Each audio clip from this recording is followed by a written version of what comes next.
lot of international students and a lot of, it was becoming a selective school. They wanted it to become a selective school. My grade had about 120 girls in it, and the school had about 1,000 all up. High school for me. Well, I went to an all-boys boarding school. It was a little bit difficult. I was a little bit shy. I went to big city and to partake of this boarding school institution, and it was a bit daunting, but hey, after 6 years, I got the hang of it. My high school it is located in Western Sydney. It's a co-ed high school. It is a Catholic high school, however, it is funded by the government, so they are required to accept a certain amount of people from any religion, any demographic, in order to receive the funding. So it was quite a great school where you'd have some kids who were from quite upper class families, whereas we have had a lot of students who are also from the local housing commission, which was just across the road. Of the girls' school was definitely we were very comfortable around each other. We found that at lunchtime we could just sit in the quad and just lay down and relax and just do girls' stuff. We didn't have to worry about boys or anything like that. A disadvantage was definitely sort of the same, not having boys. When we got to that age when we started to want to hang out with boys, we were like, oh, boys, what do we do? And I remember we all had a crush on one of our friends' cousins because he was the only boy that we knew in year 8, so we all had a massive thing for him just because he was the only boy we knew. Positive or negative? Yeah, a lot of boys, a lot of peer group pressure, a lot of little cliques. I was from the country, so we had a little sort of country boy clique going on. And probably the fact that, obviously we're all boys, so there was no girls, so that was a little bit interesting. One positive of being at a co-ed school was I became really used to just having guys around, which is that's society, you have to be used to working with guys, getting used to how differently they think, so that it's not a big culture shock when you do end up coming into university or the workplace.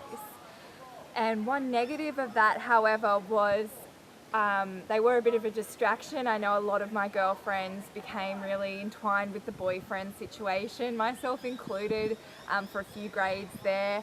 And definitely there was a sense of competition. I know a lot of girls used to wear makeup to school. I personally didn't, as a bit of a feminist stand against wearing makeup, which now, I'm always wearing makeup, that's bad. But yeah, no, I think a lot of the girls got really caught up with impressing the guys rather than their studies. Feminine subjects for me I sort of felt were food technology, hospitality, textiles. A lot of the girls did textiles.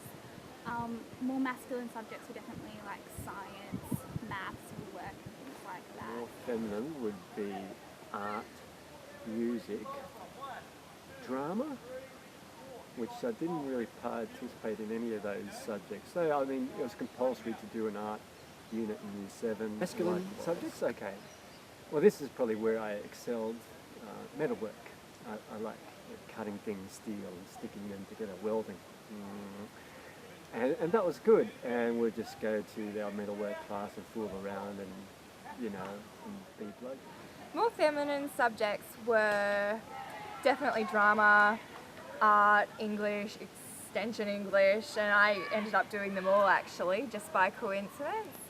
And the masculine subjects were more the physics, the maths, the more number related subjects, sport definitely. For me, my parents were very much about you can do whatever you want, you can be whatever you want, it doesn't matter what you do.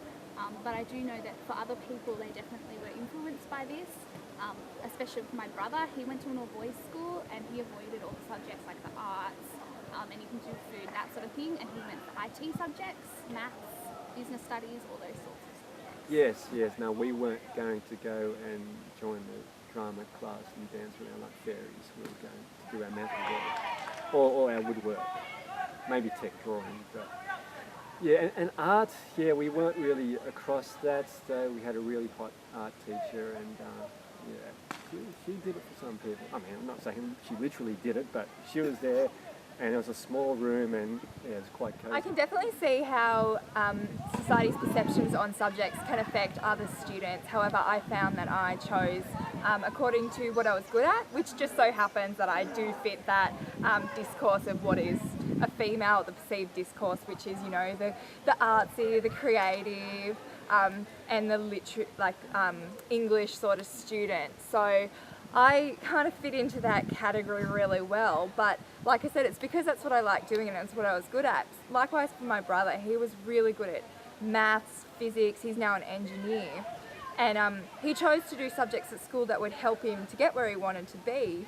However, he was really good at music as well, and although there was a perception at school that that is a very feminine subject, he decided, nah, screw it, I'm going to do it anyways because it's what I like doing. However, I'm sure there'd definitely be students out there who, even though they like doing it, would be influenced enough by, you know, what the other blokes think or even what their parents think, and decide not to follow what they're good at in order to fit into those discourses of what is distinctly male, what is distinctly female.